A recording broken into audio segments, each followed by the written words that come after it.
and boom goes the dynamite. Happy hump day, happy midweek. Welcome to Day Live. I'm your host, Renee Washington, joined by producer Mike Karvelis, as we are breaking down all NLL action, getting into the top headlines and much more. This week, we've got what's going on this week. So today, again. Oh, wait, of course, Rhys Duch. Breaking news around the signing with the Mammoth. Plus, we've got Cody Janzen joining the show, the Saskatchewan play-by-play announcer. And then we're also going to get into the exciting news around Wings legend Kevin Finneran having his jersey retired. So let's first dive into this news that is breaking about Rhys Duch joining the Mammoth. Rhys Duch, a veteran, brings playoff experience, brings a lot to this team, and a team that, as they're coming off of a championship and having a veteran forward like Duch added to the lineup. What do you think about how big it's going to be to have him in the lineup once Ryan Lee especially comes back and is healthy? Yeah, obviously they were missing Ryan Lee, as we're going to talk to Cody about, with the Rush beating down the defending champions. But this was just what the doctor ordered, no pun intended for the Ryan Lee injury, obviously. I just like the playoff experience. You go on NLStats.com if you don't know anything about this guy, and you see right away this dude's got a couple 100-point seasons, like 25 games in the playoffs. So he's got some good stuff, and just when you thought you had him dead to rights, they come back swinging. I love it. Yeah, and Duch has been in the season since he was in the league, since he was drafted in 2008. And when you look at the course of his being drafted back then, San Jose Stealth, as we were jokingly talking about, he's played with a lot of over his time in the NLL. But also with that, he has brought, you look at his stats, loose balls, goals, assists, postseason appearances. He does bring a lot to this team, and obviously didn't play last season with that injury that he suffered. So he missed a significant amount of the season, but in the game that he did play again, with the Thunderbirds, did at least log 4 points. So 3 goals and an assist in that game. Hasn't played since December 10th, 2021, which is almost a year ago. Crazy. Almost exactly Happy anniversary. Yeah. So, I mean, what are your thoughts on how he's going to be able to step into this lineup and what he's going to bring to the Mammoth? I like the all-around, based on the stats I've seen, other things I've heard, I like the all-around offensive game he brings. It seems like it's a nice balance of scoring and assists. A lot of times, like, you'll see players like just have a lot of goals with like 20 assists, or like a lot of assists with like 20 goals. This guy seems to like bring the hammer on both sides. So am I going to pass it? Am I going to shoot it? You thought wrong either way. So I love it. Just the pedigree. Like you said, the stealth. Love that name, how no matter which city's in front of it. And the fact that he still wanted to come back. Love of the game. That's what you got to. This guy could have hung it up. He didn't. And this is a lot of firepower for them right now. Yeah, and I remember, just how great he was when you look at that Roughnecks title in 2019, that he was a part of that group with Curtis Dixon, and just they were fun to watch. They were fun to watch. And I think that for Rhys Duch, he's someone that when you talk about names and you look across the league, you may not consider him as a top player right now because he's been dealing with injuries, because he is in the later stages of his career, but he still has a lot to offer to an NLL team, and he still has a lot to offer, consistently, whether it is making plays, getting loose balls, forcing your offense to get going through creating an assist and goals. So he's got a lot of talent. He's got a lot to offer, and I think he's got more in the tank. So I'm excited for this opportunity for Rhys Duch to be able to join the Colorado Mammoth. I think it's going to open up a lot for the Mammoth moving forward. And with it being almost 1 year to the day since he last played in the NLL with that injury that he suffered, I'm excited to see what he looks like back on the field and how he comes back. So that being said, speaking of coming back, we've got somebody coming back to the show. Cody Janzen, Saskatchewan Rush play-by-play broadcaster, is back here on Daily Dive, because after that loss to the Rush in week 1. We've got to talk more about it. So stay tuned for more here on Daily Dive with our guest, Cody Janzen, coming soon.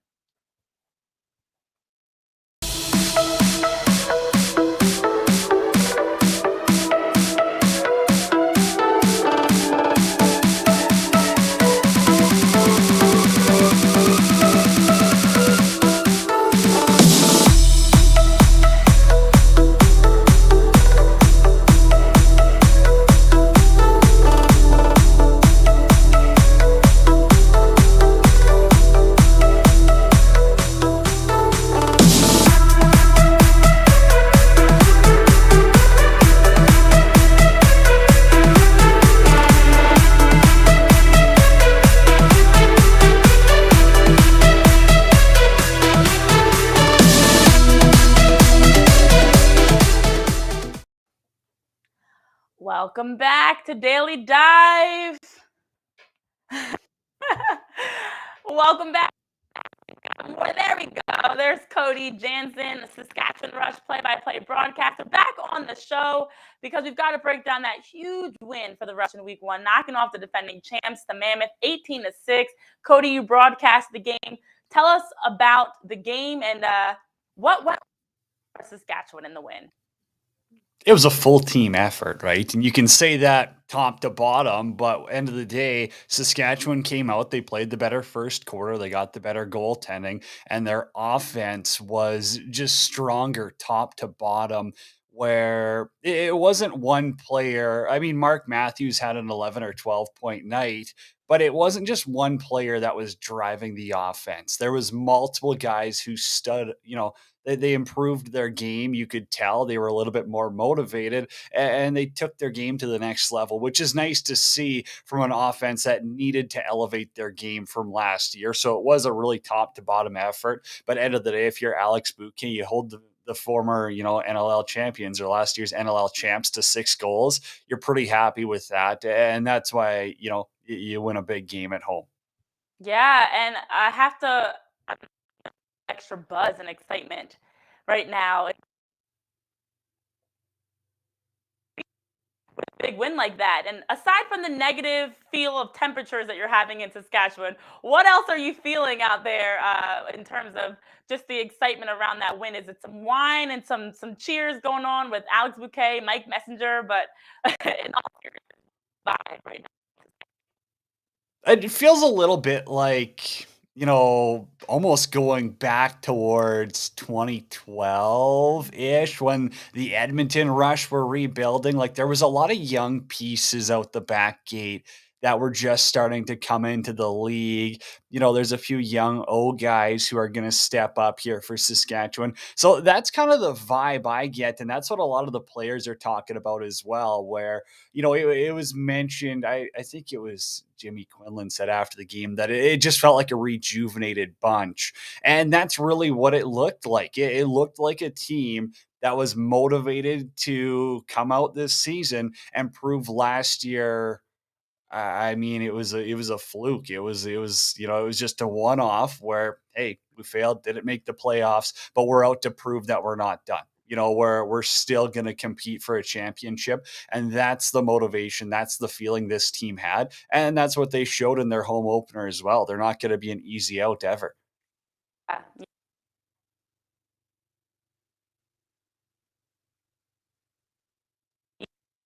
Conversation top team from Saskatchewan has been a top team. This is a chance to get back to that point within the league. And so overall, I hope you can hear me okay. I think my Wi-Fi It's cutting in and out a fair amount. Issues not myself because I don't know what's going on here. So hopefully you can hear me a little bit better now. I don't know. Now that works. Yeah, now I got you. Okay, great. Don't know what changed, but we're good. So overall, when you look at the history of the NLL, Saskatchewan has been a top team in the conversation in terms of championships, in terms of contenders. And so now after that, there's time off. There's the next game not until December 31st. What have you heard the team is doing to help keep this momentum, to help stay fresh heading into their next game? They'll always take it 1 week at a time. Again, they'll never look too far ahead. You've got San Diego on Friday. It's gonna be a tough one. San Diego always plays them tight. Saskatchewan's 2-2 at Pechanga. It's not an easy place to play, and it's not like, oh, they've got an intimidating fan base or, oh, the travel there is terrible. It's just the Seals and Pat Merrill always have a physical style that is tough for the Rush to go up against. They've always Mm. played Saskatchewan tough. So that's going to be the first step is, if you can go 2-0 to start the season, huge momentum boost for the group. But also if you fall to 1-1, it's not the end of the world. And you're saying, hey, Christmas break. Let's reset New Year's Eve. We're back home against Panther City. Let's go 2-1 in December. So they'll always take it day by day, week by week. And that's always the Quinlan mentality. But for Saskatchewan, they've got a huge opportunity. I know it's been referred to as a measuring stick game, and that's exactly what it should be because you're playing San Diego. They're the unanimous favorites to win the league. Everyone thinks they're going to win the league. They've got all the offensive star power. They spent all the money in the offseason. They built the team they did. So if you're Saskatchewan right now, you're saying, how do we stack up against the best of the best? Because it is no longer 2016. It's no longer 2018. There's other Mm. teams that are favored to win this league. And so for Saskatchewan, it is a take it week by week, but also it's not the end of the world if you lose. You want to win, and a win would be massive. So it is let's test. Let's see what we actually got on this team, on this roster, and take it week by week. Yeah, I love that. I love that. Just not overthinking it, not getting caught up in the things you can't control and what's going to happen a few weeks from now, but focusing on the now and seeing what you can do. So after week one, how are you feeling?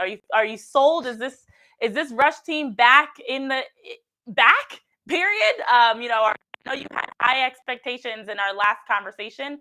How have those thoughts changed, if at all? I don't think they've changed. I'm still feeling Cody. excited about the season. Like that was, and again, the home opener. What a better way to get excited about the season in front of the best fans in the league. But it just showed that these guys took the offseason seriously and they came to play. So I think I did have high expectations for them compared to. I go back towards the sports books and what people say about how they're predicted to finish. And again, they're very big underdogs to win the league this year. People had them predicted to be the worst team in the West, and they come out and put an 18 spot on the defending champs. I think that answers a few questions and, has people thinking twice about where they rank this team. So Mm. I'm definitely excited. I'm optimistic for the season, and I really don't see any reason why you wouldn't be. Not just after week one, but when you do look at this lineup, when you look at the team that Derek Keenan built, he's built a team to compete in the playoffs. He's brought back Kyle Rubish. He's got Mark Matthews, some more players to work with. He's got Robert Church some help for the righties, Mhm. bringing in Marty Dinsdale, and they've looked awesome together. So I think the chemistry is there, and that was a huge issue last season. So having that to click early is signs of something good in my mind. Awesome. Yeah. And on the other side for the Mammoth, being at that game, what did you notice or what did you hear at the game that stood out to you? Aside from Ryan Lane needing to get healthy.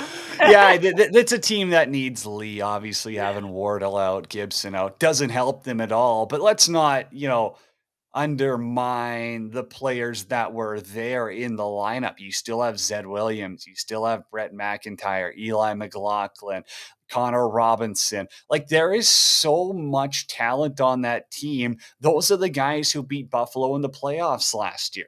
That's and Mhm. so it's not just a walk in the park, but the Saskatchewan defense found a way to stifle them, and it comes with the young guys out the back gate. Jake Boudreau, Jeremy Searle, Jarrett Smith, three rookies just played out of their mind when defending some great forwards. Like I think watching back, there was about 7 times where Jeremy Searle, a 21-year-old defender, had to D up Zed Williams, one of the biggest, strongest forwards in the game, and he only got one shot on those 7 Mm. opportunities. When I'm watching back the game, I like to keep some notes on that. That's impressive. You've got Connor Robinson, a great lefty, great shooter. Jarrett Smith is tasked with, watching him on offense, and he did a great job against him. I think Robinson was held to 1 goal in the game.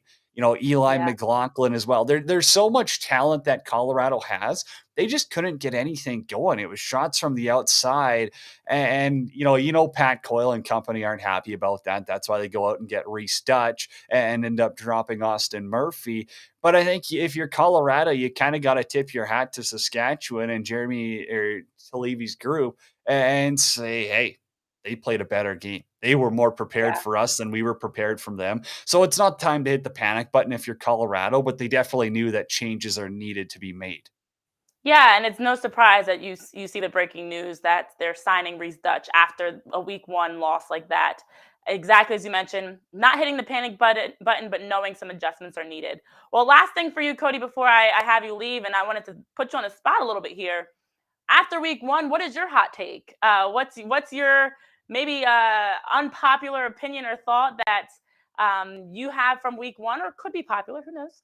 That you have from week 1 based on what you've seen, whether with Saskatchewan or just with the other games that we saw Friday and Saturday. I never have popular takes. That's one thing you'll learn. But okay, one thing, and I don't even think it's a hot take anymore because the Riptide really showed they could play and compete with San Diego. I think that they're a playoff team. I think that they've done enough this Mm, offseason to become a playoff team. And I've said that from the start. I know everyone wants to talk about how good the East is. Well, championships, over the past 6-7 years speak for themselves, and the West is better. But I do think the Riptide are going to be a playoff team. I still don't think that they're an Eastern champion team, but I do think that they'll probably be sitting in number 4 in the East. And then for the West, I don't know if I've got too many hot takes. I'm very curious to see if Vancouver can turn it around because they had a tough go. They just yeah. didn't look like they had that chemistry. I don't know if you've got too many righties in the kitchen to cook, but it just wasn't working out for Vancouver there. And I don't know. I don't really have any hot takes out west. I think Alex Bouquet was good. I think that San Diego, they know they can score. They could probably put up 15 plus a night. They still got to figure Mhm. out their defense. And if they can, hold teams to under 10 goals, they should be the champions of the league. I mean, that's a team with their offense that can probably put up, 13, 14 plus a night, like average Yeah, 14 goals a game. So if you can hold them under 10, you're good. But if you're yeah. going to allow the Riptide to put up 14 on you, probably should have been 15 with Teet's goal that got called off. That's the red flag for Seattle or San Diego, and they know it. Wave that red flag. I wish I had something red to wave. So I actually had the Riptide in the top 6 after week 1 of my overall NLL team. So I actually could see that hot take coming into fruition. The Well, Riptide who's your being a top playoff team. three? Who you got a top I had three? who did I have? I had the Seals, the I think I had the Rush at number 3. No, the Seals, the Mammoth, and the Bandits. Okay, that's Yeah, fair. That's fair. yeah, I and then think I had Toronto and the Riptide at 5 and 6, not I think for respectively. Colorado and Buffalo, I know championship hangover isn't the most realistic thing in Yeah. the world, but it also just felt like they didn't have that extra oomph. I know Mm, Albany's not a bad team. I know Dougie Jameson's a yeah, great goaltender. They just didn't look like the Buffalo Bandits in week 1, and the Colorado Mammoth didn't look like the Colorado Mammoth in week 1. yeah, So I think for both of those teams, you're probably scrapping it and say, "Hey, it's a 17 game season for us now. yep, We yep. took one off the chin. Let's move on." But those are teams that they're not going anywhere. I don't worry too much about them losing one game. And when you have the target on your back after winning a title or Exactly. even getting to the finals, every team's playing their best game against you. So a lot to take into consideration there. I like your hot takes. The Seals, if they figure things out defensively, can be a championship team. The Riptide being a postseason team, and the Warriors needing to get things figured out. So we'll see how these continue to pan out. It is only week 1. We love giving some predictions and hypotheticals. That's what we do best. So Cody, thank you so much though for coming back on the show and joining us to break down the Mammoth Rush game as well as some other action around the league. And for everybody, we've got more to come here as we talk about the Wings getting ready to retire Kevin Finneran's jersey. We've got more details on that here on Daily Dive coming up after this break. Stay tuned.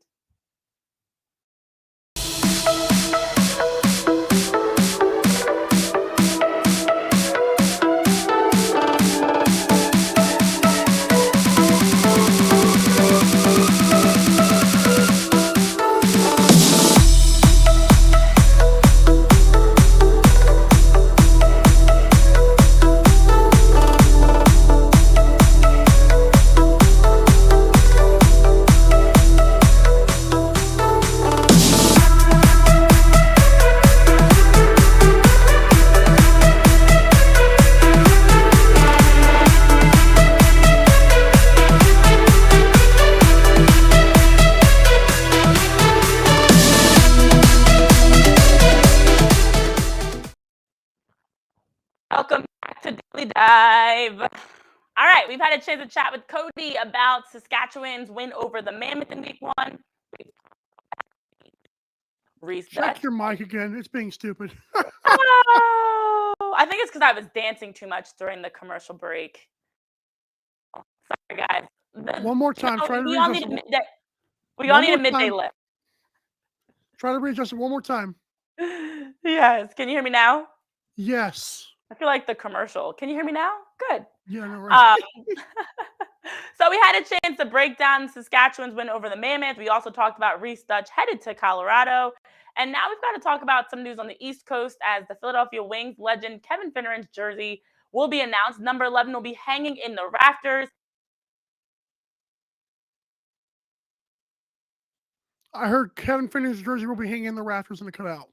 Oh, no. Okay, I'm going to switch my mic in a moment. But you jump in, Mike. Tell us about the excitement and what this means to have Kevin Finneran's jersey retired in that Bandits game. She's an awesome host, by the way, guys. Kevin Finneran's jersey being retired is awesome. This actually comes a year after he was part of the NLL class of 2021 Hall of Fame, or Hall of Fame class of 2021. And that was the 15th season the NLL has actually done that. He's a 90s legend. But where did he play again, Renee? I know you love it. Philly. Woo!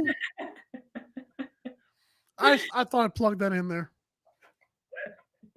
I like it. I don't know what wait, were you taking a shot at Philly? I'm confused. No, I was saying like he played at Philly. I bet you that's Renee's town. That's Renee's town over there.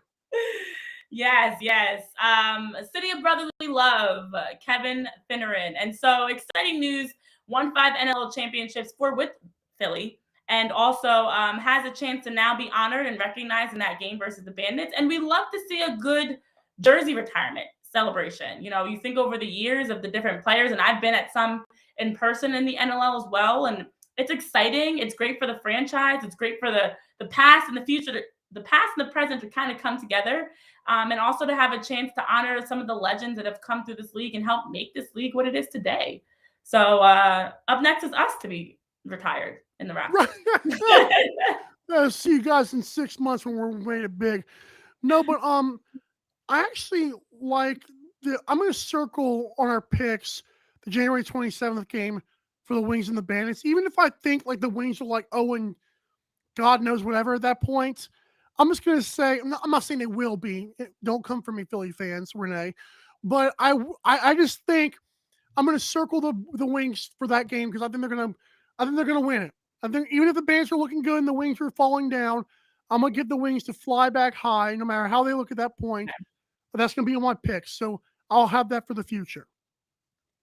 We are about I'm like calculating on my calendar, 6-7 weeks away from that game. That's over a month from now, the end of January. And you're making a pick already. I love the commitment. So we're going to circle back to that for sure, that on this day, December 7th, you made the pick for January 27th, that the Wings, regardless of how they're looking, regardless of injuries and standings and records and things like that, they're knocking off the Bandits in that game in honor of Kevin Finneran. I love it. Love it. A great, you said it with conviction and you're sticking by it. You got to. The Wings did not, who they play, I believe it was the Thunderbirds or in week 1. They didn't look too great. It was not a good look. So I'm sure by that point they figure it out. Yeah, I agree. I think that, having had a chance to get something going and early in the season, I try not to read into things too much. It's still like preseason, it's this part of the season. You've been training. It's now you're putting things into game action. It takes time to get back into a game flow, your routine, your prep, your fitness, your stamina, your rotations. So I'm thinking by the 27th that they'll absolutely have it figured out and be able to knock off Buffalo. Yeah, and one more thing I'll add here, and then you can wrap it up for us. But what Cody said was awesome about the chemistry with the Warriors, because they got the Keegan Ball, who we talked about was like the most underrated player in the NLL, and also like the Mammoth and the Bandits will not lay down.